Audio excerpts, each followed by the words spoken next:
Hi everyone, my name is Carmen Malya. I'd like to introduce a project titled Teaching Landscape Management based on Ecological Approach and Self-Sustainability in Rural Communities.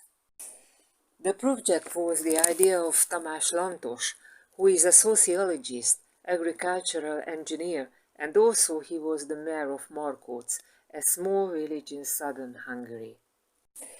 The aim of the project was to promote small-scale farming with an ecological approach, organizing people into communities and increasing the diversity of the landscape.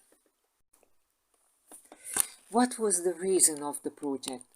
Well, during the socialist period, traditional farming was replaced by the large-scale farming of cooperatives, and unfortunately, industrial farming continued after the transition. But more and more people realize that the basis and security of the village population's livelihood can be through small-scale farming.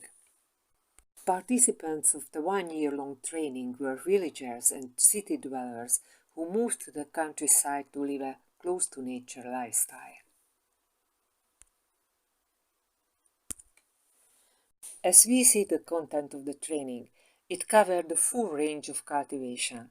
A very important part was the water balance and the water management, and finally the self-sufficiency and sustainable farming, sustainable lifestyle, sales, and so on.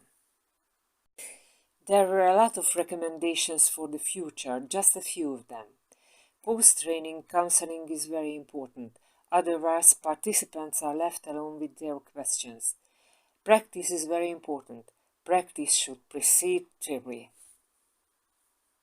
The advantage of the training is not only the acquisition of knowledge, but maybe the most important is building relationships, promoting cooperation, and the organization of communities.